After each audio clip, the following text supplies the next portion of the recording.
are now tuned into the truth frequency. We are TFR. TFR. Truth Frequency Radio.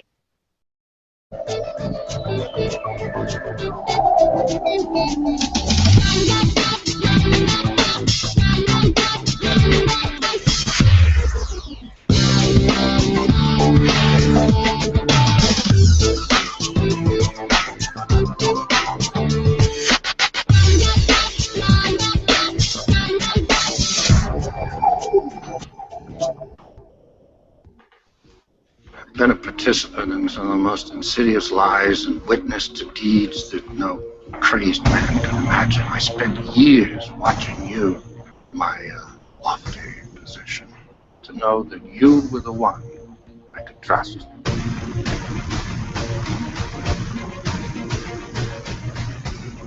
And why did you lie to me? There still exist some secrets which should remain secret. Truths that people are just not ready to know. Who are you to decide that? The world's reaction to such knowledge would be far too dangerous. Dangerous? You mean in the sense of outrage? Like the reaction to the Kennedy assassination, or MIAs, or radiation experiments on terminal patients. Watergate, Iran-Contra, Roswell, the Tuskegee experiments. Where will it end? You want answers? I think I'm entitled. You want answers? I want the truth! You can't handle the truth! Get out! For what? You'll kill me? Always remember, dissension's the greatest form of patriotism. The very word secrecy is repugnant in a free and open society. And we are, as a people, inherently and historically opposed to secret societies. We have before us the opportunity to forge a new world order. Yes, we can. And you say. Let us never tolerate outrageous conspiracy theories. A lie that's most convincingly hidden between two truths. I guess it won't end it. No! I don't have time for this. This is about saving the future of humanity. We know things are bad, worse than bad. We know the air is unfit to breathe and our food is unfit to eat. I don't want you to protest. I don't want you to write to your congressman because I wouldn't know what to tell you to write. I don't know what to do about the depression and the inflation and the crying in the street. All I know is that first, you've got to get mad. The line must be drawn here. This far, no farther. I want you to get up right now. Go to your windows, open them, and stick your head out and yell, I'm a human being. My life has value. And I'm not going to take this anymore. You shall not pass! You're listening to the Revolutionary Radio Project with your host, Rob Skiba.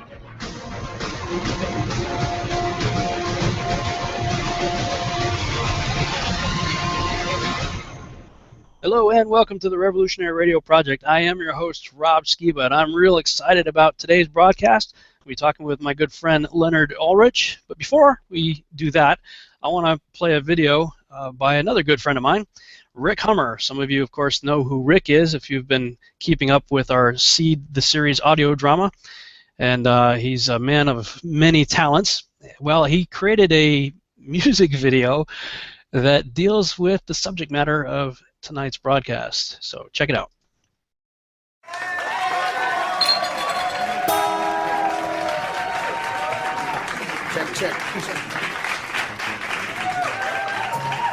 Check yourself before you wreck yourself, 'cause it's right around the corner from you.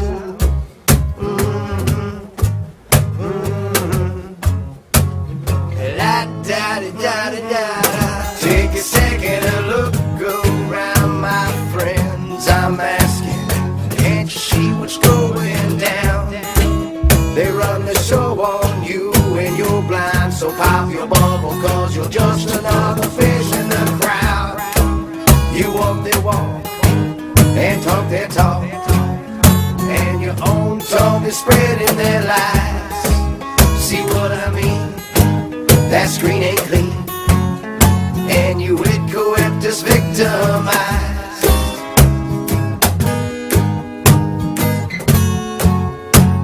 Like da da da da da.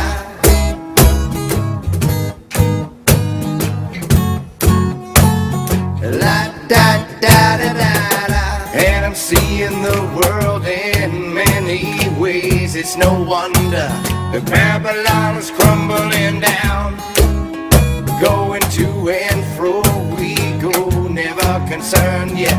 They've always been around. You walk their walk and talk their talk. You've never stopped to open your eyes. See what I mean?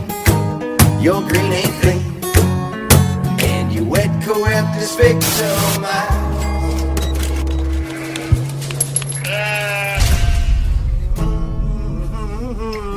Have you questioned the point of no return? The clock is ticking, and it don't plan on slowing down. The horns are blowing like never before. The trains are coming, and you're just a face in the crowd. You walk your walk and talk your talk, and the horsemen have taken their ride. See what I mean?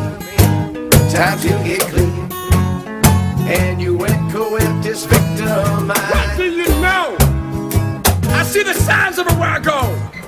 And have you seen the ones with the means? They power culture and feed off greed. Lie to lie, planting their demon seeds. I've seen the truth and it's time to believe. They despise him and you and me.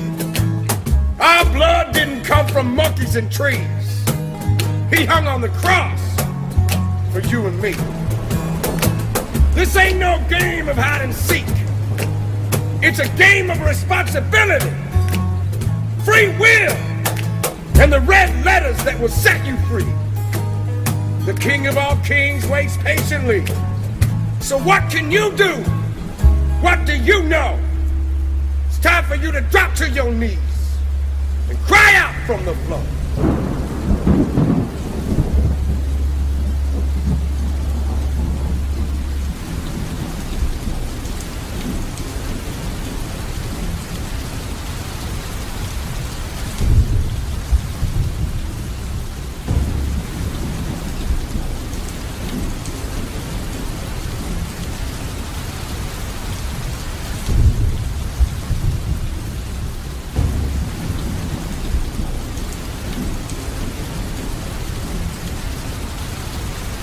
That's a little video done by my friend Rick Hummer, and I think it's probably appropriate for what we're going to be talking about tonight. Some of you who have followed the Revolutionary Radio Project will remember Leonard Ulrich. We did, I think, at least one or two shows together regarding his one of the best videos I've ever seen, quite frankly. It's called New World Order, Secret Societies and Biblical Prophecy, Volume 1. And I've certainly talked about it a lot and wrote about it in my first book, Babylon Rising. And he also gave a great endorsement for the book on the back cover. And so if you followed us when we were on Blog Talk Radio, you've probably heard our interview that we did together and maybe seen the video that we put together on YouTube on it as well. But here on Truth Frequency Radio, this is the first time having him on with us on this new network. So for the sake of you who have never heard of him, Leonard has a Bachelor in Education from 1991, a BA in 1992, a double major in Western History. He's been a teacher for 7 years. He has a wood product manufacturing technology diploma from 2001. He became aware of the New World Order over a mentally violent 3-day period in June of 2005. It was at that point that he knew his skills as a teacher, amateur, historian, prophecy enthusiast, builder, and technician had to be put to good use. Leonard believes that the evil we see today is organized. The good news for those who are Christians is that that which is opposed to God is fulfilling biblical prophecy as a demonstration of God's power. So, without further ado, let's go ahead and get started here. Leonard, are you there, sir? Yes, I am. It's good to be back, Rob. Yeah, great to have you back, man. And we're doing this as a pre-recorded show because the time slot's not good for you. So it actually afforded us an opportunity to do this Google Hangout, which I think should be pretty cool as well. So I'm excited to get into it. But before we do, I'm curious as to what that mentally violent 3-day period was in 2005. What's that about? Well, it's very simple. I was so invested in the conventional paradigm of history, which is that history just happens. It's kind of like, evolution via the history books. And after that 3-day period, I started to realize, you know what? History doesn't happen. It's made to happen. And so because I was so invested in the conventional view as a double major in history and as a former history teacher, there was a lot that had to be broken down in my mind and had to be rebuilt. And now that it is rebuilt, I have so many more answers to my questions than I did before. And I'm still looking for a lot of answers. I have all the answers that I need. It's just that my curiosity keeps me driving forward, wanting to explain more. And the more I look into the situation here or there, for example, the Paris massacre of this past week, the more answers I get, the more that fits into deception and death and debt. That is the model by which the world works. Deception, debt, and death. Yeah, I have to be honest with you. When I was doing all the research that I did for my first book, Babylon Rising, I was obsessively going through the news, always, looking at anything and everything I could find, trying to figure out what's going on. And it was videos like yours, your first one there, New World Order, Secret Societies and Biblical Prophecy, that helped steer my thinking. Because I already knew something was wrong. It's sort of like when Morpheus is talking to Neo, and he's like, there's something not quite right. You can't quite put your finger on it. You helped unlock. You were a good portion of the red pill that I was taking at that time, and I was obsessed with the news. But as I've started to kind of come off of that page and get more on the science fiction stuff that I'm working on with Seed, I've intentionally not been watching the news, not been reading anything, not been looking into it, and I'm much happier as a result. I'm so much happier. Now, that's not to say I have my head stuck in the sand. I certainly don't. I'm aware of things that are going on. But man, how has it affected you as you've continued to dive into that stuff? I mean, did you have that same sort of, man, it's just eating you up after a while, or what? Yes, but what has really concerned me lately is that the people that I care about would rather not hear the truth. They say they want the truth, but if you give it to them, in a full fire hose force, they just, recoil, and they go, oh, well, that's a little bit disturbing, thank you very much. Or they'll have an agnostic view. They'll say, well, we can't really know the truth. You're basing your assumptions on, a database that's too small. And they don't know that I don't have a family. I choose not to connect my television to cable TV. And I've got a double major in history, and I've been a student of history for 20 years. And this is what I'm geared to study. I couldn't tell you who won the Super Bowl last year. I couldn't tell you who's in the running for the Super Bowl this year. And I feel good about that. Yeah. Because these are issues that don't matter. Mm-hmm. What matters right now, as far as I'm concerned, is the global financial situation, because I'm here to say that it's not over. In fact, just one stat, the global debt level has increased by about 70% since 2008. So how can anyone say that it's party time because gas prices are low? Yeah, I'm curious about that. I mean, I thought that, I've noticed the gas prices will tend to go down around the so-called holidays, Christmas time frame and whatnot, because of the consumerism, and they want you to spend money elsewhere, money that has debt attached to it to begin with. And so, I started, it was like pushing close to $4 for quite some time around here, and now it's right around $1.70, and I'm like, wow, I mean, really? So What's going on with that? I mean, the holidays, so-called holidays, are come and gone. So, what's your take on the gas prices? Okay, this is actually the key issue that everything around in our conversation tonight will revolve around. The gas prices are the canary in the coal mine that I've been waiting for since 2008. Quite frankly, I was surprised that the powers that be, the financial powers that be behind the City of London, New York, etc., have managed to keep the game going since 2008.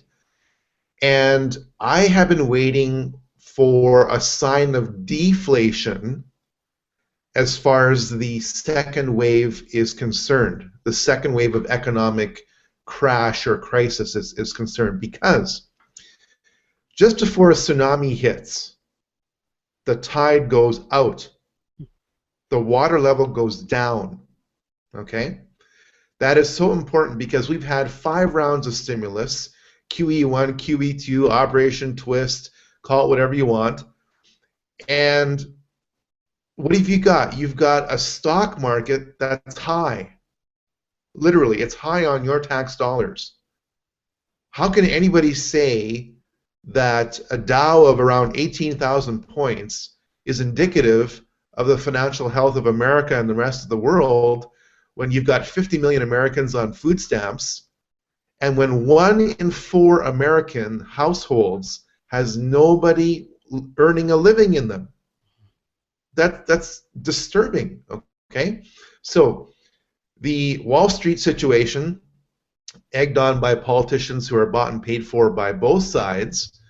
We know the Fortune 500 companies just simply pay all the horses in the race, and no matter who wins, you win if you're, Fortune 500 type.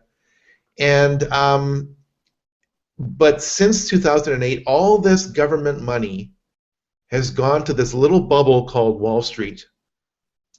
And the world is bigger than Wall Street. Wall Street may want you to think that's not true, but Wall Street doesn't exist as an island. So, because the global economy is in a slowdown mode, gas prices are the indicator. And I'm a heavy investor in gold and silver. And 4 months ago, when one of the Federal Reserve board members merely hinted at a future proposed round of QE2 being off the table, Wall Street didn't flinch. It didn't go up, it didn't go down. And then I realized, oh boy, the stimulus isn't working anymore. So at that point, I sold everything. And I waited for gold and silver to go down, and it did, but it didn't go down to the degree that I wanted it to. Now, keep in mind that it's been a tough road for gold and silver investors. 4 years ago, silver was knocking on the door of $50 an ounce, and 2 months ago, it hit $15 an ounce. Really? $15? Yeah, it was just pounded. But here's the thing. If you want to buy it. Oh, totally. And I thought, it might go down to 12. So, I mean, you can make money on the way down if you get out, watch the price go down, and then go back in, right? I'm not smart enough to short the market. That's their game. I don't play their game. I stick to, if you don't hold it, you don't own it. Call me a Luddite, but that's the way I play. I play it safe. But anyways, these gas prices are the fall in the waterline that I've been waiting for since 2008, because the economy is in lockup mode, and it's going to get even worse because hundreds of trillions of dollars in oil futures and derivatives contracts are riding on a realistic price for oil. And the current price of oil is anything but realistic. So don't think of the amount of money you're saving by every time you fill up. Think about those hundreds of trillions of dollars of bets. Derivatives are bets. That's it, okay? That are riding based on literal MIT graduates creating formulas which maybe 1/10 of 1% can understand, and it's just elaborate bets. And we do not know why the Saudis, who are in charge of OPEC, have not chosen to cut back production. This is a big mystery. I mean, we can speculate all day, and I just hate speculation because it's generally worthless. We could say, well, you know, did Uncle Sam tap the Saudis / OPEC on the shoulder and say, drop the price of oil because 68% of the Russian economy is dependent on petroleum exports, and that is much more effective than economic sanctions against the Soviet Union or former Soviet Union. We could say that, or there's another possibility. Did the Russians and Chinese tap OPEC on the shoulder and say, kill the price of oil to kill the emerging shale oil industry in America? Remember, this is economic war. And America, over the past 2 years, has become the #1 oil exporter, thanks to shale oil production. But that entire industry is in the tank because you can't make money off of shale oil production at these prices. The Saudis can, but the shale oil producers can't. So this is economic war, Rob, and we're seeing this, and hundreds of trillions of dollars are at stake, not based on oil, but based on bets on oil. So I'm watching this with just absolute fascination, knowing that this is the straw that's going to break the camel's back. If this keeps going till fall, honestly, in my mind, I'm estimating an 80% probability of a crash. So you think the low gas prices are actually going to lead to the big crash everybody's been warning about? Absolutely. When you set off a nuclear bomb, you have to have a small amount of uranium hit a large amount of uranium to start that reaction. In the insanely leveraged $1.5 quadrillion world of derivatives, if any significant percentage of these bets go wrong, then the whole house of cards falls down, because according to the Bill Clinton repealing of the Glass-Steagall Act in 1999, there is no firewall between the Wall Street banks and your bank account. It doesn't exist. So now, when a board member of the Federal Reserve has passed legislation stating that you are an unsecured creditor to your bank, and now whatever debts occur on the bank's books, your bank can issue you shares of bank stock in lieu of seizing a percentage of your bank account. My word, you know, I make sure I don't have anything significant in a bank. Have you ever heard the story that I told about the Russian helicopter in Plano, Texas? No. Steve Quayle, you know who Steve Quayle is?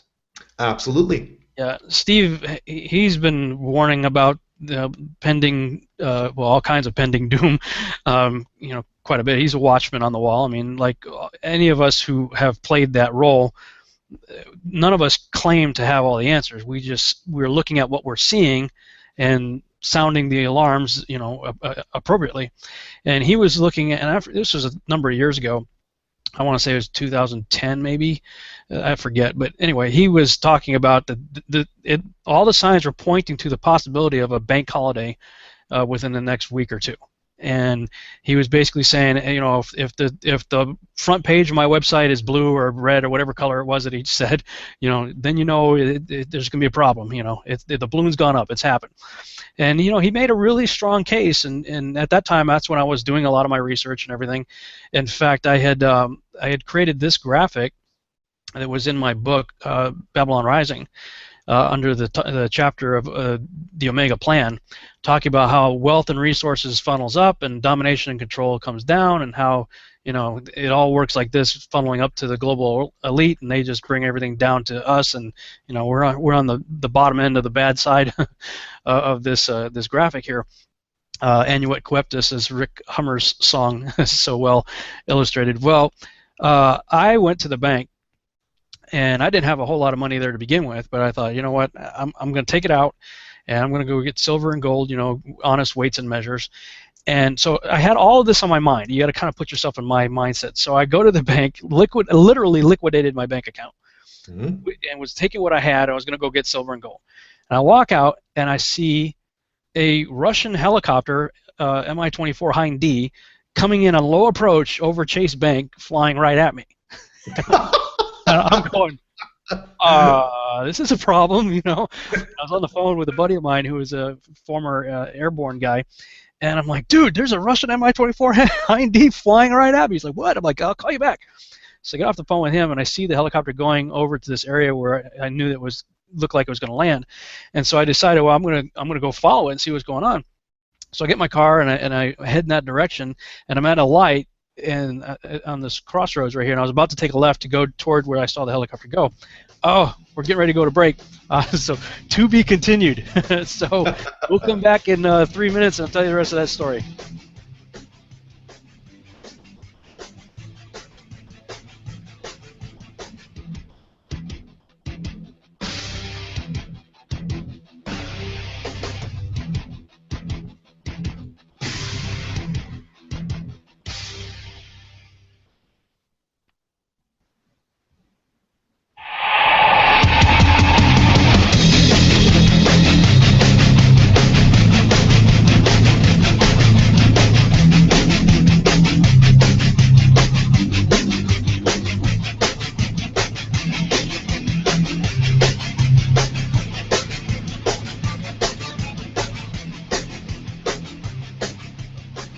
And we're back on the Revolutionary Radio Project. I'm your host, Rob Skiba, and I'm talking with Leonard Ulrich. And right before the break, I was telling a story about the Russian helicopter that invaded Plano, Texas.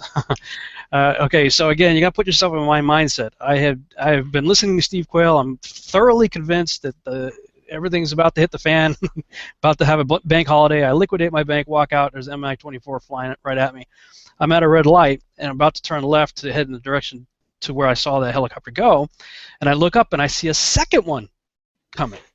Okay, now at this point, I am switching into Wolverine. I'm going into Red Dawn mode, man. I'm like, this is it, man. Holy cow, this is happening. And so I pull over. I see the helicopter cross the street at real low, like right over the street, right over the top of cars. Lands in this small little airfield. It's right across from I think it's a QT or a racetrack gas station. And I'm watching this thing land, and there's a bunch of us sitting there in the parking lot of this gas station. We're all kind of looking at each other like, what is going on here? And of course, we're in Texas, so everybody's packing, So we're starting to take inventory. What do you got? I got a shotgun. What do you got? I got a 38 or whatever. I got a 45. So everybody's sort of taking inventory of what and we're seriously thinking something may go down here. Meanwhile, the helicopter's winding down, and there's like all these people walking over toward the helicopter. And I'm like, did you see the movie, man? I mean, the teacher, right? The teacher, when the parachutes are landing in the high school and the teacher walks out, hey, what's the matter? Did you guys fly off course or something? And the dude takes an AK-47 out and, whacks the teacher and starts shooting up the school. So I'm thinking, guys, I'm convinced, like all of my adrenaline is going. I'm convinced I'm going to see a bloodbath.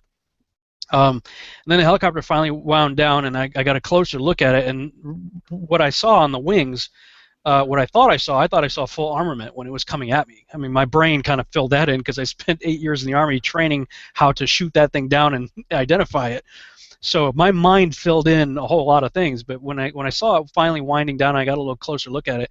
It didn't have armament on the wings, and then I saw the guy get out in civilian clothes, and I'm going, okay, that's different. So all of us sort of took a deep breath and relaxed. So I went over to the guy, And I said, dude, you almost got wasted. He goes, what are you talking about? I said, see all those pickup trucks over there? All those good old boys, we're about to go Red Dawn on you, man. I said, what are you doing here? What is this? And he said, oh, we're just out for a joyride. They're going to get a Firehouse Subway sandwich at the little strip mall that was right next door. And it turns out they were part of a Russian Air Museum in Lancaster, Texas, and they had all this Cold War era equipment. And, they're, of course, promoting their air museum by taking the helicopter out because it draws a lot of attention. I'm like, wow. But what that told me was that only myself and a very few other people were actually even remotely prepared if this was a real-world scenario. And I think, the stuff that we're talking about tonight and the stuff that you've been doing with your videos is trying to make the sleeping masses wake up, because something is going on behind the scenes. Now, your first video, again, I can't recommend it highly enough. If you guys haven't seen this video, you got to check it out. New World Order, Secret Societies, and Biblical Prophecy, Volume 1. It's on YouTube. You can check it out. What was your motivation behind that Volume 1, and how does that take us into what we're talking about here at Volume 2? Well, you can get whatever you want on the internet. That doesn't mean that it's true. So, I mean, you've got to filter out truth over the internet, which is like walking through a minefield, right? Anything you could blow up on you at any moment. So, I, over the past 7 years, have come to follow two rules as far as discerning what is truth. And those two rules are very simple. Number one, if you don't have the original quotation in front of you, then all you've got is historical hearsay. I don't care if somebody said that somebody said this. I care about, did somebody say that? Show me the original quotation. Because if you can't, then you're just another blogger with an opinion, and that's just not very valuable. And number two, I found that the only way you can interpret today's headlines properly is just by following the Bible. Now, some of you may find that to be narrow-minded, call it whatever you want, but just keep in mind that the evil people running this world are following the Bible because they believe in their delusion of grandeur that secret societies created the Bible and that they are the master of this template which only they can interpret and act on. So it's like a self-fulfilling prophecy. I mean, to be so full of yourself as to think that people before you wrote this piece of literature which has so many predictions about the future that couldn't possibly be the product of any human intelligence, and then think that you have the ability to make that happen in the future is a testimony to the insanity of some of the people running this world. People like Henry Kissinger, for example. I just found out last week and verified that a group of rabbis long ago excommunicated him from Judaism because Henry Kissinger has a Jewish background, kind of like a lot of people have a Christian background. Doesn't mean that they are that way today. I mean, they get suckered in by temptation, and they lose all bearings on their moral compass, right? So, basically, the Luciferian plan is in full effect, not because I say so, but because the people who follow the New World Order philosophy say so. And I'll just give you a little link to what I can prove, and that is Hillary Clinton's master's thesis was on Saul Alinsky. And Saul Alinsky wrote Rules for Radicals, which is just a refined version of the Hegelian dialectic. And the Hegelian dialectic is a product of a German 18th century philosopher who said that you can affect change by producing a problem, controlling the reaction, and offering the solution. So Saul Alinsky refined that, and in his foreword to his book, I mean, he dedicates Rules for Radicals to Lucifer, the world's first rebel and free thinker. Wow. So how can you write a master's thesis if you're Hillary Clinton and not have those sentences in the foreword, the introduction to the book, not noted? Yeah, well, I'll just go ahead and ask you. Do you think our world leaders here in the United States or in the world in general are all kind of playing on the same team? Well, let's see. Your choices for president for 2016 will probably be a Bush or a Clinton. Now, where have we seen this before? Or, God forbid, a third term of dictatorship. Yeah, so, I mean, if anybody thinks that politics can't be controlled, I mean, you're looking at two presidential candidates who were chosen a long time ago. Yeah, I mean, yeah, because I used to be really politically active, and I used to think, rock the vote, get all that out there, do the Tea Party thing, and, sadly thinking that there is a political solution to what really amounts to a spiritual problem.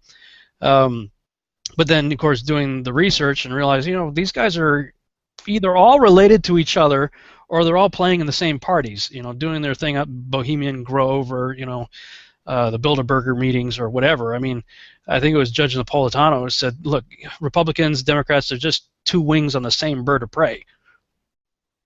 Yes, and Judge Napolitano got kicked off of Fox News for a period for saying that. And other journalists have pretty well suffered the same fate, like Dylan Ratigan.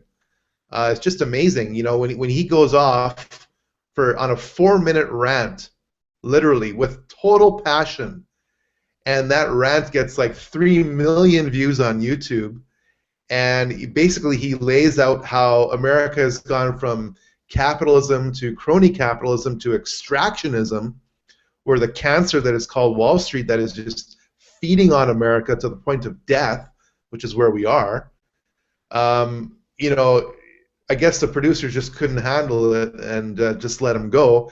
But of course, ratings rule, so they found him back on the screen, right? So it's the same thing with Judge Napolitano. I mean, you can tell the truth to a point, but when you really nail it and you ruffle a few feathers of the executives /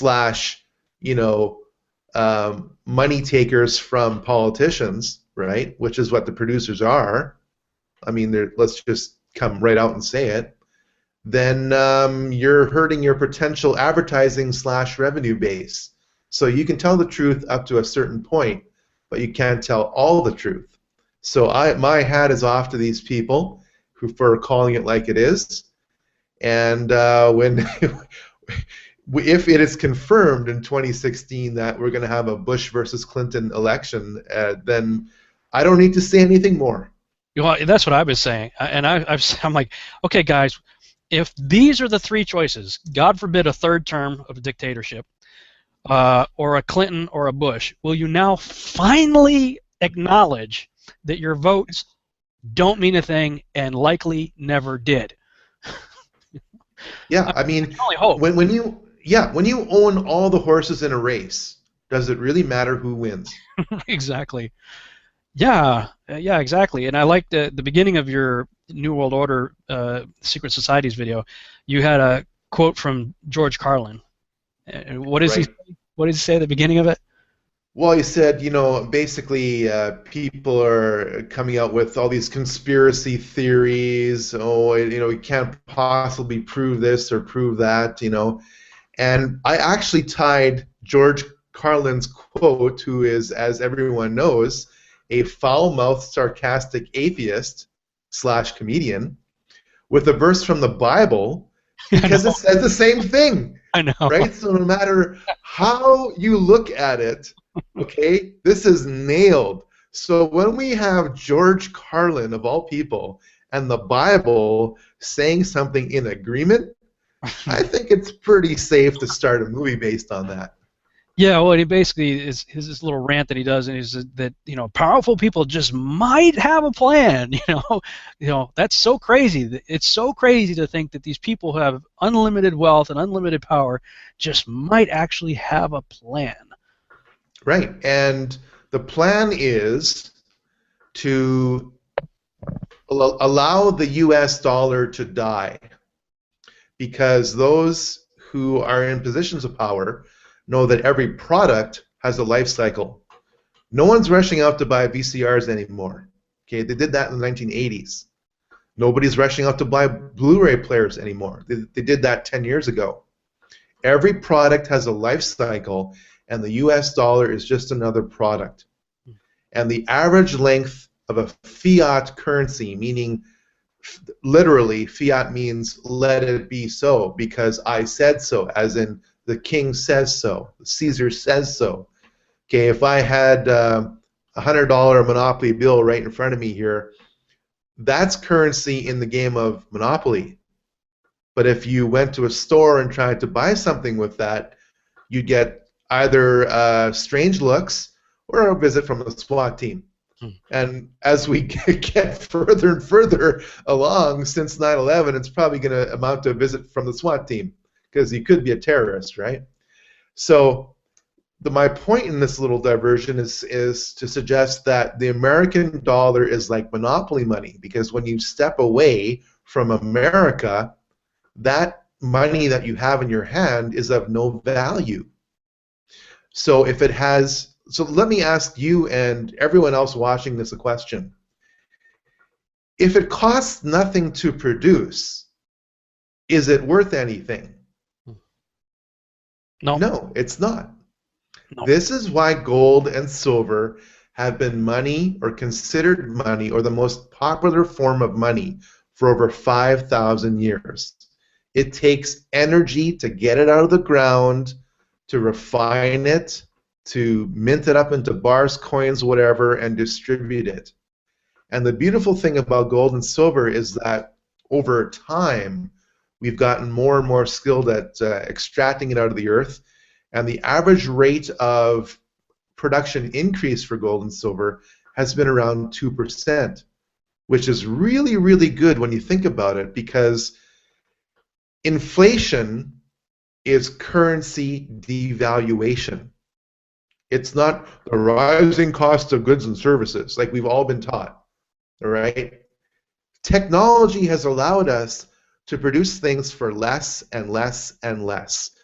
See this camera behind me? 2 years ago, that would have cost $22,000. Rob will verify that. Mm-hmm. Now it costs $7,000. Okay? $7,000. That's the way it goes.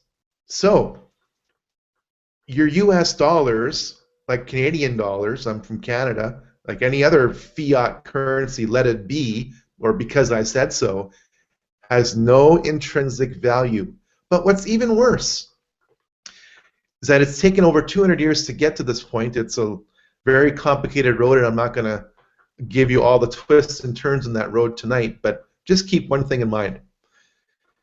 About 200 years ago, a very wealthy family by the name of Rothschilds, or the Rothschild family, made the greatest financial coup in all history. They knew that Napoleon lost the War of 1812 at Waterloo.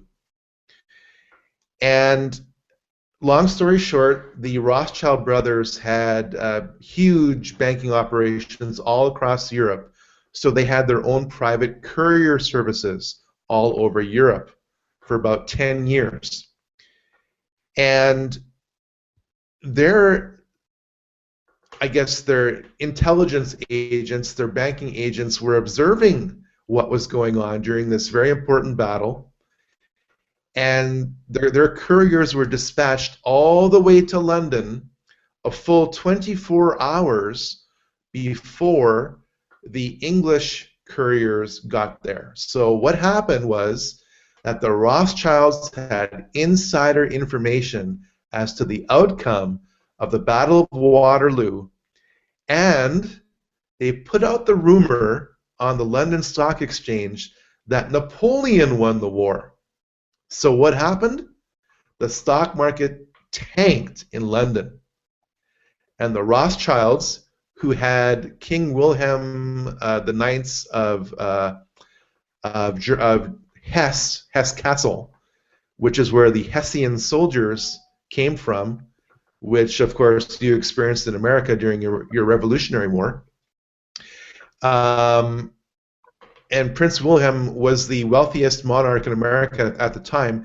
The Rothschilds had his gold, which was being held in quote-unquote safekeeping because Napoleon was sweeping across Europe at the time.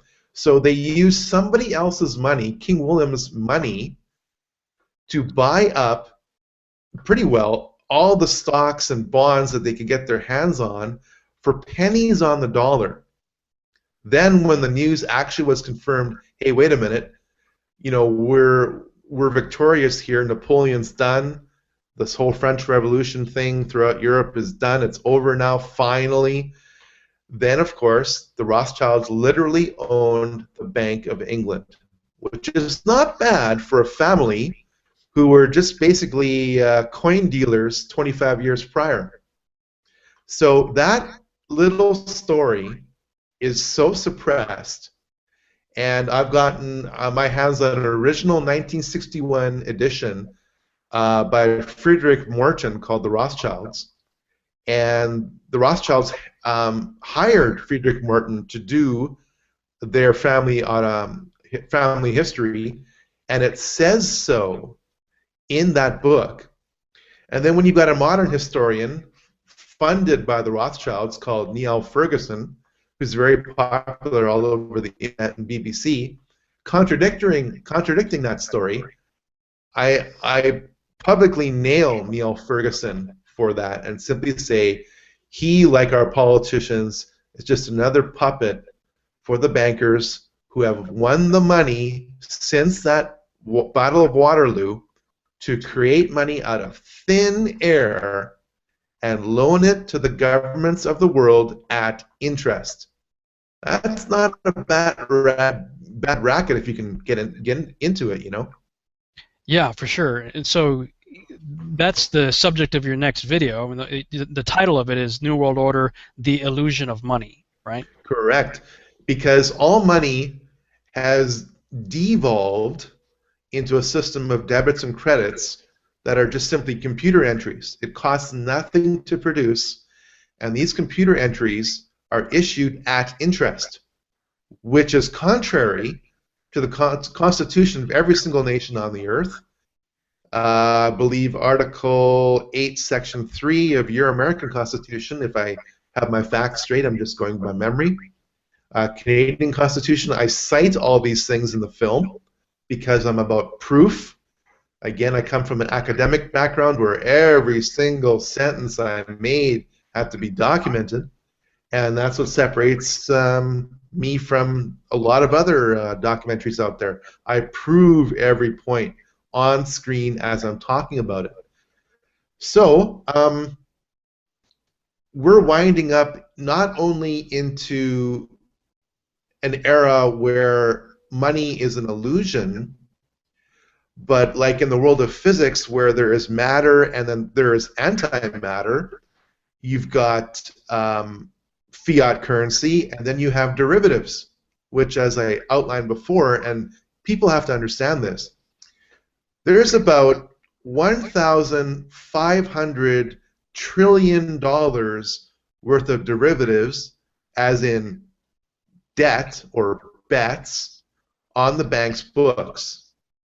And all they do every day is they swap derivatives back and forth in a high-speed trading network, and Joe Schmo investor like you and I, who puts his money down on some stock on E-Trade, is a sucker every time, because what these high-speed computer networks do is that they see your trade coming, and then they invest it on their behalf, not yours, their behalf, and they actually gamble with it for a few milliseconds, and they make a fraction of a penny off of your trade for a fraction of a cent, for a fraction of a second, and they take their cut, and they, on every single trade, manipulate the stock market up or down by just a hair for just a short period of time, so that the house always wins. And then, when they see too many trades coming in on one way, because they own the house, they bet on the opposite side of the trade. So they've got you coming and going. Yeah. So any idea of a currency crash, therefore, has to be intentional. It has to be pre-planned, premeditated, and orchestrated to happen. It's not just happening because XYZ got out of control and we didn't know, and now look at the mess we've gotten ourselves into. We got to fight to get ourselves out of it. It was pre-planned to happen and will be following a script. Absolutely. I have a memo from a key Obama cabinet member to all the private phone numbers of certain bankers, which talks about the end game scenario. This is like gold in my hands. And the end game scenario in context, and this memo was written in 1999, was to sign on all the nations of the world to these bets. It's just bookkeeping bets. For example, I can right now plunk down 6-7 figures on what the January low temperature is going to be in my city of Winnipeg, Manitoba. Now, what does that have to do with the real economy? Nothing. It's just a bet. And yet, these are assets and liabilities on the bank's books, and when you have too many bad bets, the bankers go to the politicians and say, give us more money or we will crash the system. So, I mean, they own the house, they own the politicians, and you and I are just suckers in their game. And to answer your question directly, because it's very, very important, I don't believe that the Chinese yuan will be the world's next reserve currency. I truly believe and have reason to believe, based on so-called CIA financial insiders that are all over the internet selling their books like hotcakes, like Jim Rickards, whose books I've read, like The Death of Money, is basically flogging the idea of the World Bank's or International Monetary Fund's special drawing right, or SDR. Now, if you think fiat currency is bad, this takes things to a whole new level, because the SDR is nothing more than a currency index of fiat currencies managed by the IMF. And so, for the first time in history, when the next crash occurs, most likely this fall, but it doesn't have to happen this fall, it will happen eventually, the banks will determine what the value of your national currency is worth, not the free market. So if you have X amount of assets and Y amount of liabilities, they become essentially the repo men, the financial repo men of your nation, and they will determine what your bank, what your currency is worth. So we'll come back, and we're going to go to break right now. We'll come back and we'll talk about that after the break.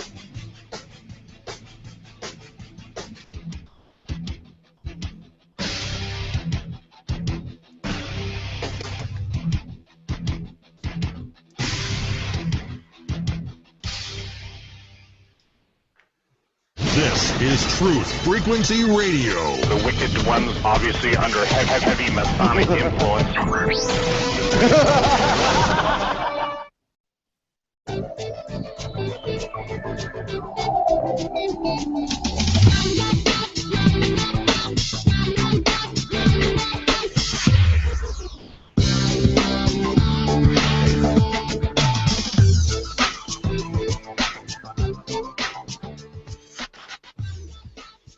And welcome back to the Revolutionary Radio Project. I'm your host, Rob Skiba. We're going into the second hour now with my friend Leonard Ulrich, and he's talking about the illusion of money. And right before the break, you were discussing how sort of the world system works and how they value currency and countries, what the net worth of the countries are.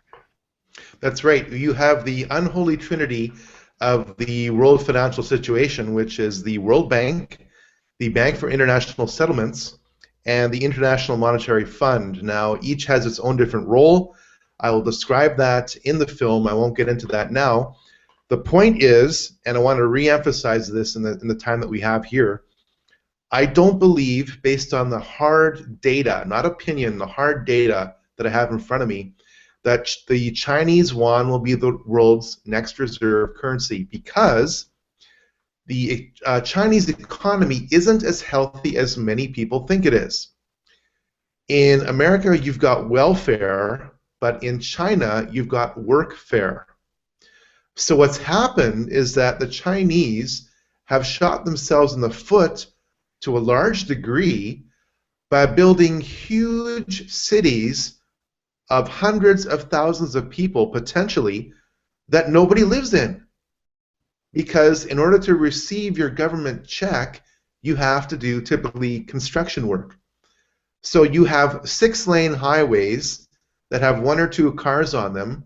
You've got dozens of apartment blocks, shopping malls, sports stadiums in the middle of nowhere China that nobody lives in. And there's dozens of these all over China. Why do you think? Why are they doing that? Because you have to, again, China is such an enigma. It is honestly the synthesis of the Hegelian dialectic, because you've got hyper-capitalism within communism. About 100 Chinese politicians control over 1 billion people. That's the way it is. There are still forced abortions in China. There are still, I hate to say this, but again, it's documented. I don't want you to believe anything I say. Check it out for yourself. There are mobile execution vans in China that know where you live, and they will deliver you, quote unquote, fresh to a hospital where, if you are labeled a political dissident, you can be harvested in terms of your organs, and within 48 hours, you have a long list of international customers from all over the world, say Saudi Arabia, America, Canada, Germany, Australia, whatever, of terminal cancer patients, for example, whatever, who are more than willing to pay top dollar for what they have been told are Chinese dissident organ harvesting cases, when in fact, as we both know and all the viewers and listeners know, that's not quite how it works. You are delivered as a product if you cross the Chinese government, the Chinese communist government, which is more than willing to use capitalism to maintain control. I mean, talk about demented and warped in every sense of the word. So, okay, so what do you think then is going to be the world currency? And do you think, I mean, right now the US dollar is the reserve currency, but I mean, with them consistently putting us further and further into debt and devaluing in effect our country in and of itself, when they weigh those scales, if what you're saying is true, then we seriously come up wanting, because we have a debt overload that doesn't balance out well with whatever we produce, right? So then America gets kicked off the legitimate list of countries that could be the one that reigns, if I'm understanding you right. So in your mind then, if that's true, who is setting it? What country do you think is being set up to take over? It's not a country, and this is so important, because now for the first time the bankers will be above the politicians. Now they already are, but I'm talking about, yeah, exactly. But I'm talking about in a supranational sense. So now, as we just said before the break, these bankers, the unholy trinity of finance, will determine what your national currency is worth. Kind of like when you go into repossession, your house is, the value of your home is determined by the banks, which may not be market value. The value of your car, which may be repossessed, may not be fair market value. Okay, all these things go on. For example, look at the city of Detroit. If you are a city of Detroit police officer, firefighter, EMT, your pensions are really in doubt because the city of Detroit filed for bankruptcy. And those pensions are pretty well the #1 liability on the city of Detroit's books. So as Detroit goes through bankruptcy, and this takes years to play out, okay, you will probably not get what you think you're entitled to. That has nothing to do with you. It has everything to do with Detroit, which has everything to do with global economics. Because if GM can take American taxpayers' dollars in the form of a bailout, an auto bailout, and build a plant in the middle of some other country to produce cars for cheaper, then that's what they're going to do at the expense of American industry. So again, the dollar matters more than the vote. And I've always I've just known that the usual 401k, retirement, whatever you want to call it, was never going to work for me. Social Security. I mean, I've known it like my whole life. So I've never been concerned with, well, I got to make sure I've got all this so much stored away or whatever, you know, through their system for my retirement. I've always known that if I'm going to have any kind of retirement, it's going to be whatever I'm able to do on my own and set it aside. Well, the United States currently has over $120 trillion of unfunded liabilities. So look, let me make it very simple for everyone. If every single man, woman, and child in America, and every single business, and every single charitable organization was taxed at a 100% level, America would still not be able to fund its future liabilities. So collapse is guaranteed, or cutbacks are guaranteed. For example, Poland confiscated half of private pension funds last year. Don't tell me that couldn't happen in America. You know, then I just gave you the example of Detroit, and then Cyprus. Oh my word! I mean, here you have a tiny little island country in the middle of the Mediterranean, and you bank one day, and then Saturday you want to go to the bank to get some cash, do your Saturday shopping, and everything's in lockdown. You can't get your money out in 2 weeks. Or for 2 weeks. And the worst example I've heard in that whole Cyprus situation was that a couple was selling their house, they deposited their money in their account, and of course it got heavily taxed. And you know, when most of your money is tied up in your house and you want to move because you've got a new job opportunity, and suddenly you have half the funds you thought you had yesterday to buy a new house, that kind of throws a wrench in your life. Well, yeah, but if you do that to 300 million people, you know, the current thereabouts population of the United States, I mean, you want to talk about chaos in the streets and people going ballistic. I mean, that's not going to be a pretty sight. No, and I don't think that's going to happen. Well, let me explain this. The bankers, who are the real powers that be, will never allow undirected chaos to rule the streets. Yeah. Because you got to have a boogeyman. 100 years ago, the boogeyman was the communists. Then 80 years ago, it was the Nazis. Then 50 years ago, it was the Asian communists and the Russians. And that list lasted for about 35 years. And then about 15 years ago, it was radical Islam, which is now totally asymmetric, because you could have your government operatives, which is what I believe, for the record, happened in Paris. I wasn't going to say that until yesterday, but now, based on the facts that I'm seeing now, I'm definitely saying it was definitely a Parisian government / Mossad job. And one of the reasons why I say that is because the police chief in charge of the investigation conveniently suicided himself.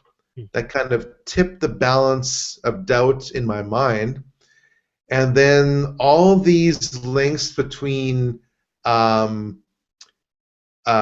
alleged shooters, who were dressed head to toe in black and had balaclavas on, so we can't confirm their identities. We have to rely 100% on the government operatives to tell us who they are. We have no pictures, no video, no nothing to prove that it was them. And even if it was them, the alleged patsies have all kinds of connections to the Prime Minister and to radical Islamic fundamentalists, some of whom are Jewish, dressed up as Arabs to conflate anger against the world Muslim community. Now, this thing is has so many twists and turns in it that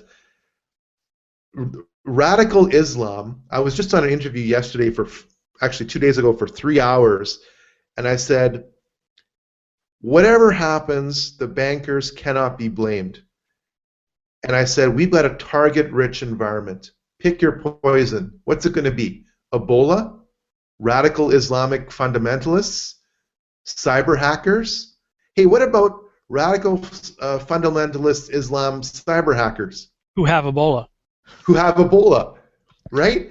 And I said that as a joke. You heard it here first. Right. I said it as a joke, and what do I read on Zero Hedge, which is my #1 news source for all things financial? U.S. CENTCOM hacked by ISIS. The very next day. Nice. I couldn't write this. Now, if you for one moment believe that ISIS can hack CENTCOM, then I've got something to sell you. But I'm just not buying that line.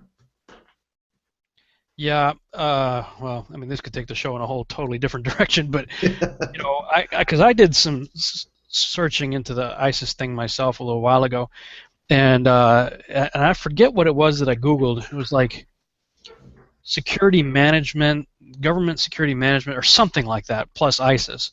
And it is an official U.S. government website with the acronym ISIS. It's a U.S. government website with the acronym ISIS. And then I saw a picture. It was one of those many pictures of all these yahoos with brand new Toyotas, you know, and these long convoy. I'm like, they're saying they don't have a plan, right? That was the longest thing we kept hearing. We don't have no plan. I'm like, no plan? These guys are posing for photo ops in long convoys of brand new Toyotas. I'm like, one A10 in a strafing run with napalm will take out the whole thing. We're done. I mean, you call me up if you need a plan. I can help you out with that. You know, anytime you see these guys lining up for a photo op, napalm will take care of it. You know. Well, actually, I referenced yesterday or 2 days ago in my interview, another interview. I said, go to YouTube, type in John McCain admits he created ISIS. Oh no. On Fox News with Greta Van Susteren. So it must be true, right? So anyways, he's on video saying that we created ISIS. And then Hillary Clinton in senatorial or congressional testimony said that the United States funded the Mujahideen against the Soviets in Afghanistan in 1979-1980. Well, no kidding, we know that. So we've got a major Democrat saying, for the record, that the Mujahideen were created by the United States. We've got a major Republican stating for the record that the United States created ISIS, and I'm going, why don't people believe this? Right. I mean, do you think that ISIS, which popped out of nowhere a few months after Al-Qaeda magically disappeared, they think there's no connection between the two of them? And here's what it all boils down to. Money. That's it. Because there is a major several $100 billion pipeline which is being proposed to feed natural gas to Europe. And there are two routes for the several $100 billion pipeline.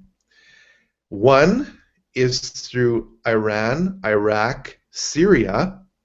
The other is through Saudi Arabia, Jordan, and Turkey. Now, Iran, Iraq, Syria are not US dollar / NATO friendly.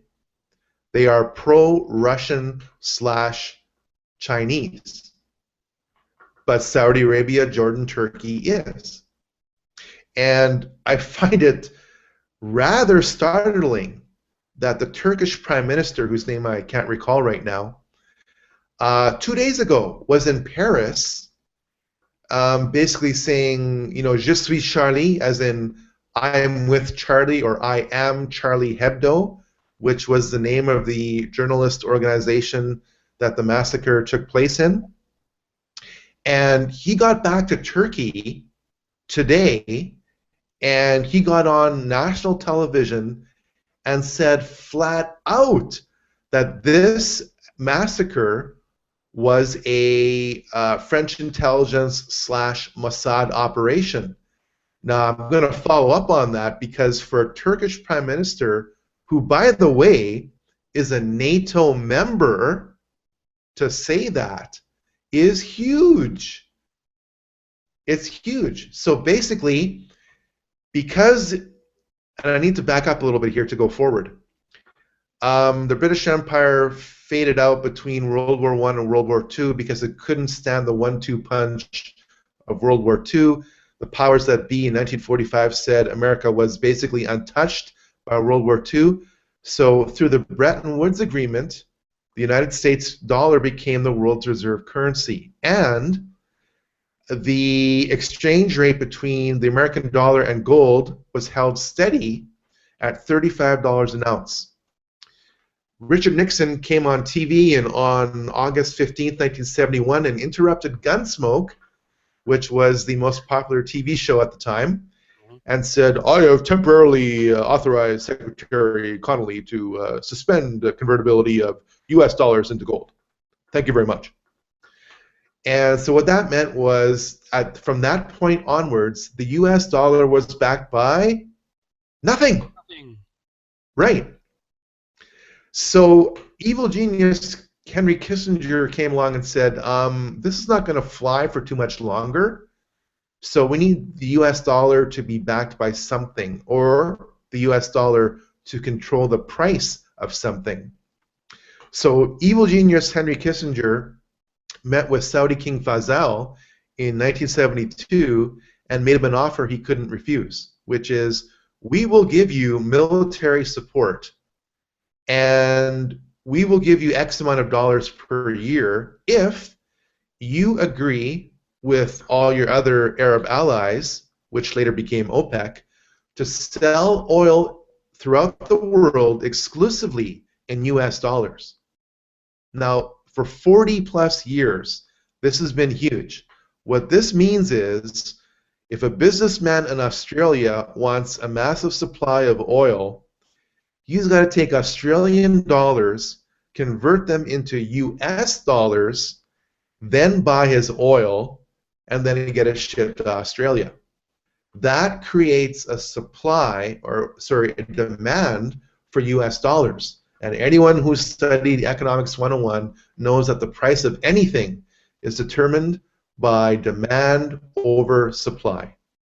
So even if you have a high supply of US dollars, and you certainly do, but if you can artificially rig the demand for US dollars, by getting these key OPEC nations to sell their oil exclusively in US dollars, then you've secured the value of the US dollar.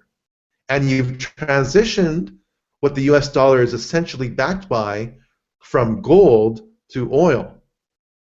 And that arrangement, the petrodollar arrangement, has been in force ever since 1973, except when Saddam Hussein came along and in 2000 said, you know what, I like this new currency called the euro. I think it's going to retain more of its value over the US dollar, so I'm going to start selling my oil in euros. Big mistake. Because the very next year, the very next year, 9/11 happened, and conveniently, Saddam Hussein had connections to Al-Qaeda, which never existed because we never found any weapons of mass destruction in Iraq. And those that we did were 20 years old, partially given to him via the U.S. military. That came out. Okay? So, Saddam Hussein became a terrorist, and he was villain number one next to Osama bin Laden, and he was bumped off. And another person came along called Muammar al-Gaddafi, and he said, you know what, I have an idea. It's called the North African dinar. It's going to be backed by gold. Big mistake. If you challenge the petrodollar, you'll be labeled a terrorist.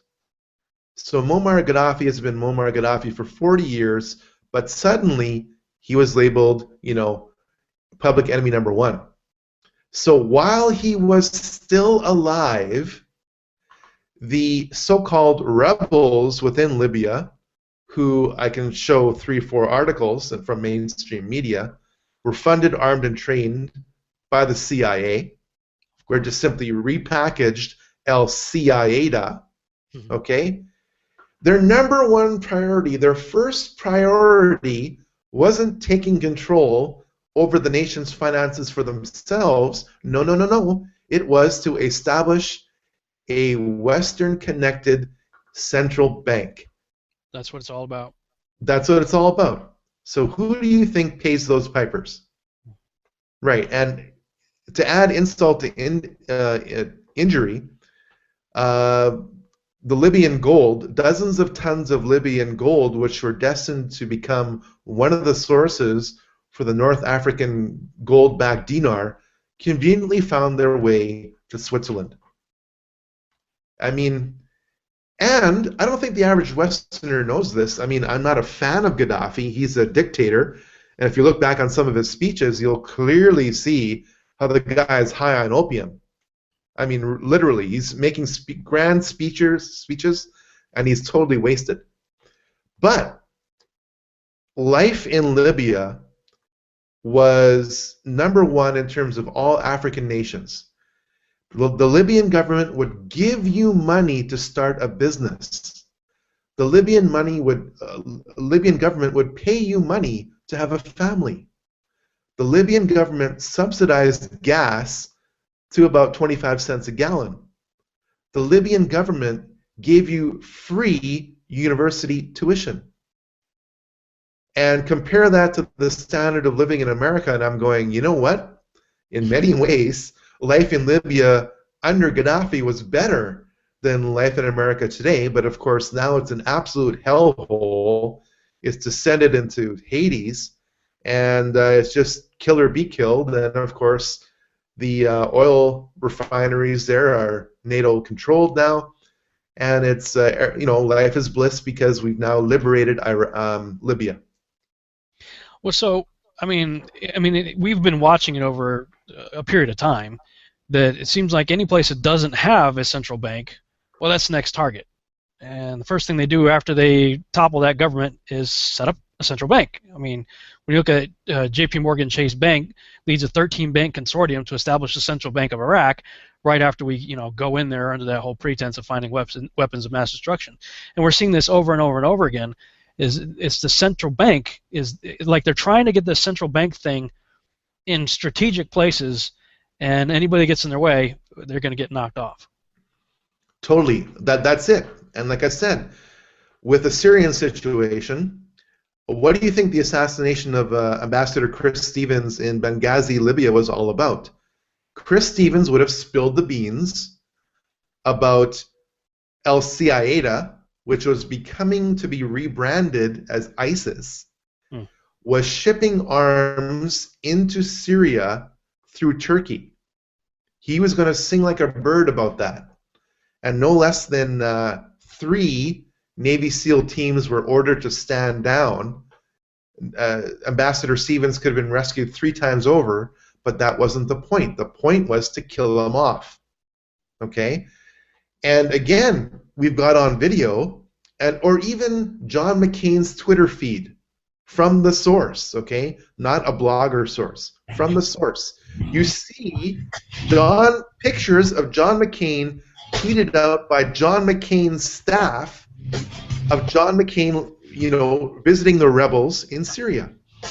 All right, we'll come back and talk about that right after the break.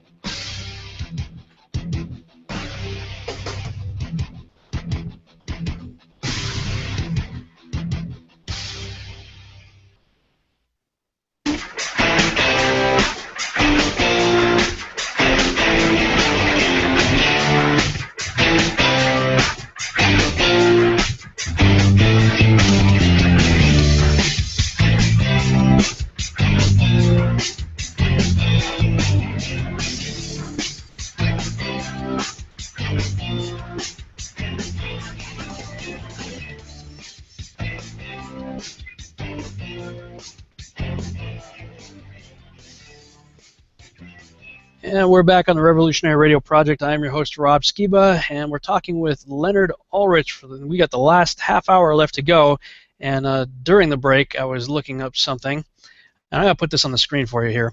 All I did was I Googled Global Security Management. That was what I Googled. And this is the website that pops up when you do Global Security Management. Integrated Systems Improvement Services, Inc. ISIS. Intelligence Technology Training, Security and Intelligence Training and Assessments, Intelligence, Communications, and Technical Resources. Right, look at all the little pictures that are coming across the screen there. U.S. Government Corporate Executive Protection Services, Communications, Technical Services, Equipment, and in conflict zones, in quotes, interesting, Government and Corporate Security in quote-unquote conflict zones. And that's what really caught my attention, too, is because I had seen a picture of one of those, ISIS pictures of the convoys and all the yahoos, all with their faces all wrapped up and whatnot, holding AK-47s and various other pieces of equipment. And then there was one shot, and I wish I had captured it. I don't know where I saw it, but it showed a guy, and he was pretty far in the distance. But he was like standing next to one of the vehicles, and he had his sleeve rolled up. And if you zoom in, kind of like this dude here on the end right here, this guy right here that had the beaner thing on his collar, it was a dude kind of like that. And you zoom in on it, and he's got a U.S. I think it was a Ranger Special Forces tattoo on his forearm. Now, the context of the entire picture are these supposed Islam, Muslim radicals, whatever, going through town and causing all kinds of chaos, and yet one of the dudes in the picture has got a U.S. Army Ranger tattoo on him.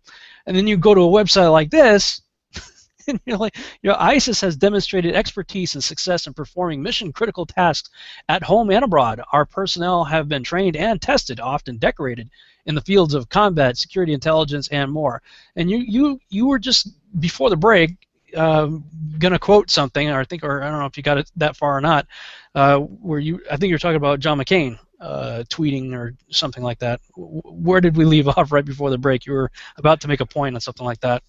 Yeah, basically I said that John McCain's own Twitter feed shows photos of John McCain meeting with these so-called rebels in Syria, one of whom happened to be Abu Anwar al-Baghdadi, who was conveniently killed off about a year and a half after the creation of ISIS. So if one of you or anyone who's listening to this broadcast gets any ideas where you can make a lot of money helping the U.S. government with covert actions, just keep in mind that they bring you up and they will tear you down. So it is a dangerous game to be working for the dark side. Oh, for sure. Yeah, absolutely. Now, we've got just shy of a half hour left, and I want to talk about something that I wrote about and that I know that you're passionate about, and that's the iconography on the back of the $1 bill and our currency in general. And I want to run something by you, and I don't know if you've heard anything about this before. Or, first of all, have you ever heard the broadcast that I did with Tim Bentz called Canaanite Altars in the Federal Reserve? Absolutely. As a matter of fact, I'm getting in contact with Tim Bentz. I've got his phone number. And long story short, for all the listeners here, again, we're compressing a 3-hour broadcast, which you did with Tim, in about 30 seconds. So long story short, Tim had reason to believe that he needed to take a trip to Jekyll Island and basically do some hardcore spiritual warfare over what the local curator of the Federal Reserve Museum, or the museum on Jekyll Island, showed him or proved to him archaeologically and historically that there was an altar where human sacrifice took place, where the Federal Reserve was hatched on Jekyll Island, Georgia. Yeah, the living room. As he was telling the story, he was like, "Well, who would be crazy enough to build a house?" Because he was like, "Can I see it?" And the guy's like, "No, it's still in existence, but you can't see it." He's like, "Well, why not?" He said, "Well, there's a house built on top of it." He goes, "Who would be crazy enough to build a house on top of a Canaanite blood altar?" And he said, "Rockefeller." And so the story goes, the room where as G. Edward Griffin would say, the creature from Jekyll Island was hatched, is literally right on top of this Canaanite altar. Now, that's one side, and that's a 4-hour show. People can just do a Google search on Canaanite altars in the Federal Reserve, listen to the whole story if you want. But I recently purchased there's a website called mysocialbook.com, and they do a really nice job, actually. They'll take your Facebook, and everything in your Facebook, they will turn it into a book for you. And you can set the parameters for all the comments and stuff, how many comments you want. Of course, I can have 700 to 1,000 comments on some of my posts, so I limited it so I didn't have to pay too much because you're limited to 500 pages in the book. But when I was just kind of going through, this is my year in review, January 1st through December 31st, 2014. So this is my Facebook page in a year, how big it is. But I was just flipping through it right before we got ready to do this interview, and I came across a picture that I posted. What date was this? This was June 1st, 2014, about the Titanic. And the picture on this, and I've never heard of this before, so if you know anything about it, I'm interested to hear what your take is. But it says, did you know the sinking of the Titanic led to the creation of the U.S. Federal Reserve? The novel Futility in 1898, creation of Morgan Robertson, detailed the sinking of an unsinkable ship, the largest vessel afloat. This imaginary ship, named Titan, collided with an iceberg during April, resulting in a high loss of life because the ship carried too few lifeboats. Now, this is in a fiction book, supposedly written in the 1800s. 14 years later, with uncanny similarities, the real ship, the Titanic, recreated what happened in the novel.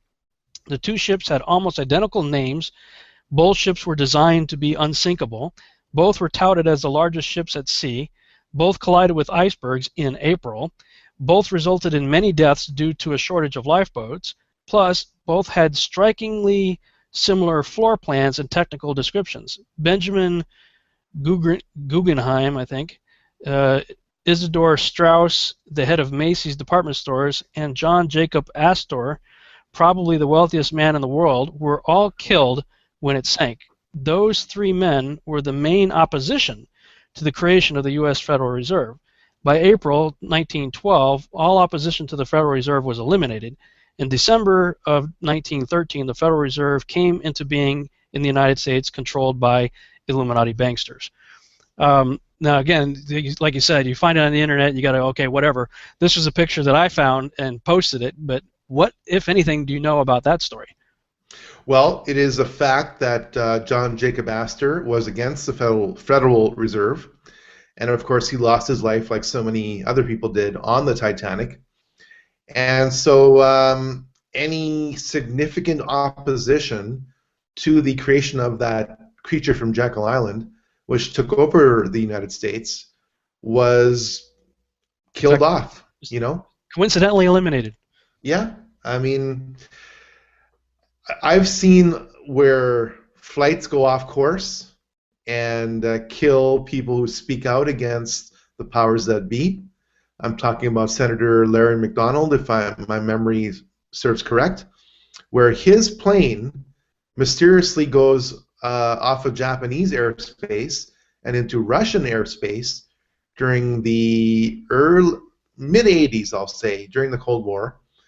And, you know, he spoke out against what we're speaking out against. Uh-oh. And the question is, you know, how can a modern airplane with transponders and flight telemetry go off course into enemy airspace without help? And so, like I said, if you believe in the conspiratorial, I even hate that word, the intentional view of history as opposed to the accidental view of history, yeah, then you will soon realize that, hey, killing a couple hundred people or a couple thousand people to achieve your goal is just collateral damage. Yeah. Okay, so we look on the back of our U.S. $1 bill, which I really refuse to carry. If somebody gives me one, I try to get rid of that thing as quickly as I can. I am absolutely convinced that it is a talisman fused with occult energy, and I don't want to have anything to do with it. And it's interesting because they've had all of our other currencies gotten kind of a facelift. You know, all the other notes, they've got new versions of them, but the $1 still looks the same.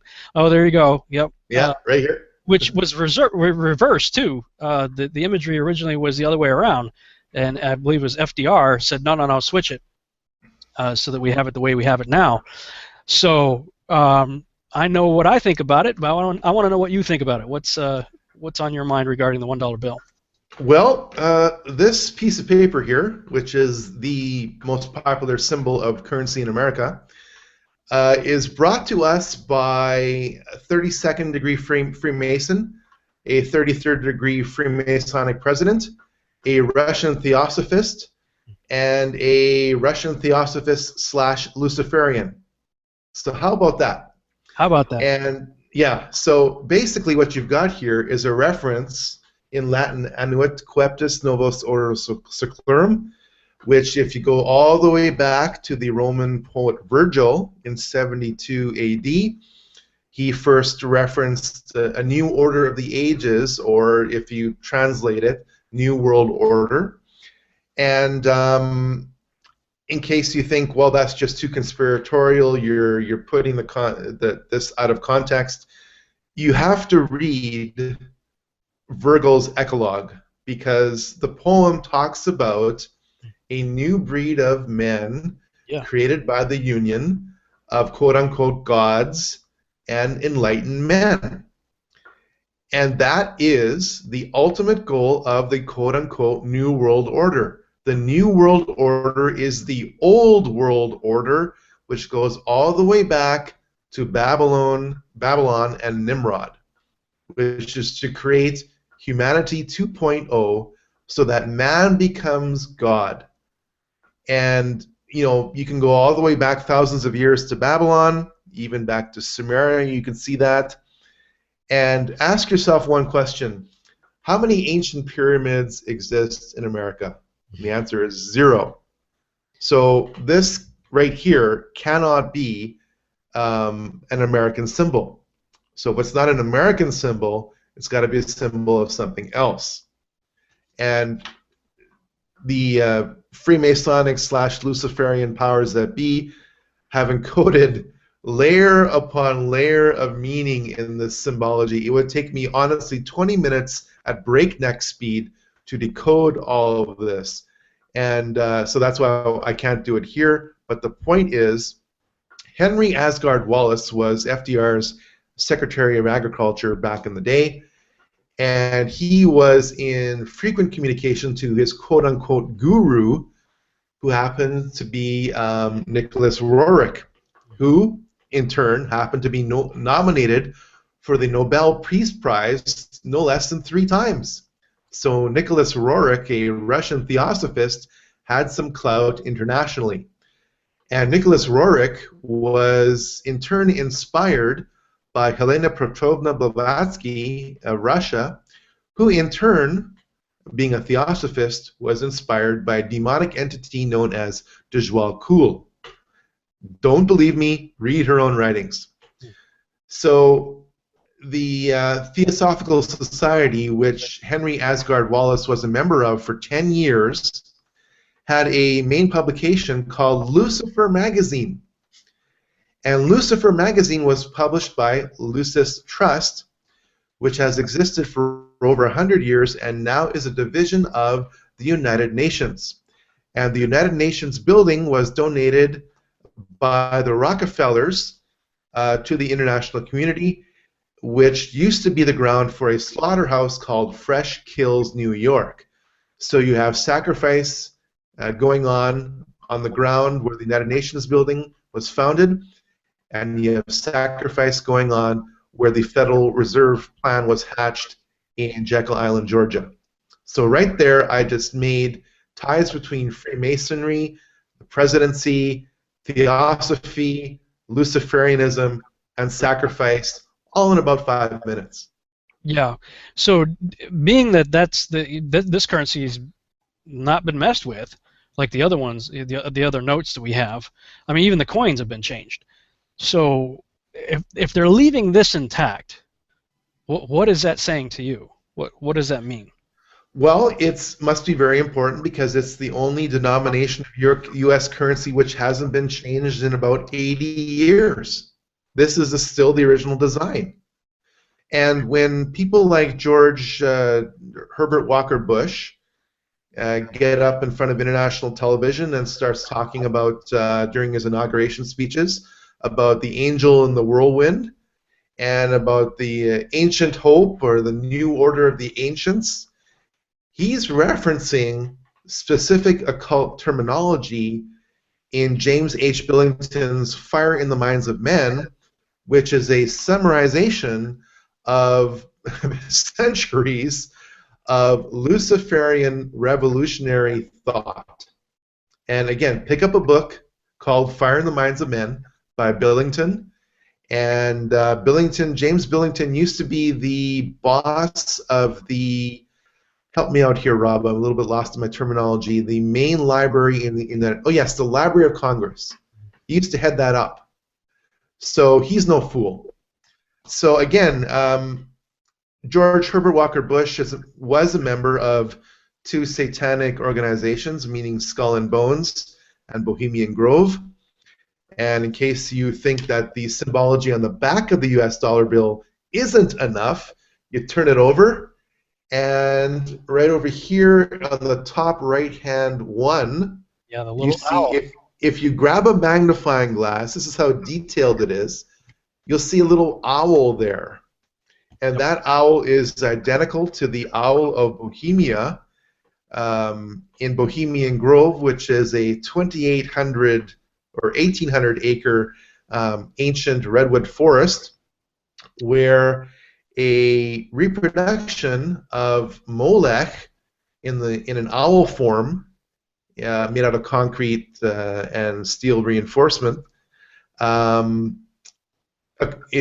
been erected for about 70 years ago, and world leaders gather around in the height of the entertainment, if you can call it that, during the 2 weeks in the middle of June, is to burn a plywood effigy of a child called Care, which symbolizes the worldly cares of the group, to pre-recorded screams and pre-recorded howls of laughter on the part of the Owl of Bohemia, which really, if you study it, is really Molech, which goes back thousands of years to the Israelites versus the Canaanites, where the Canaanites and surrounding tribes would sacrifice their children alive in this brass bull in order to achieve fertility rights and crop harvests for the next year.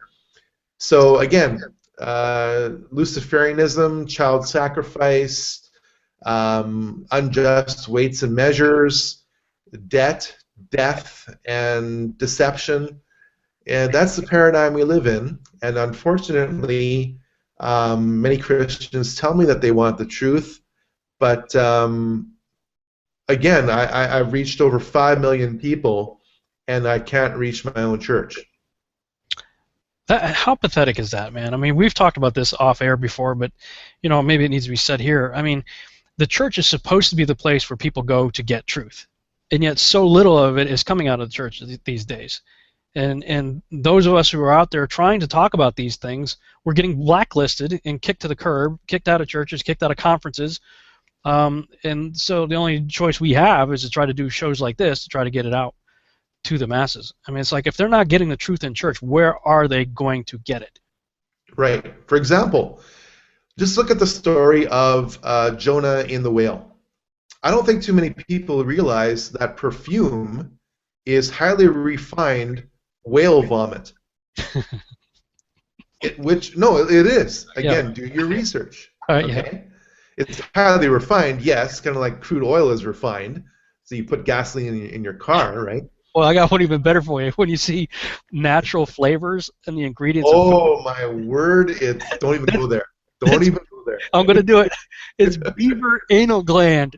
Yes, yes. First of all, who comes up with this? Who says, hey, I'm going to start squeezing juice out of a beaver anal gland and maybe make that a food additive?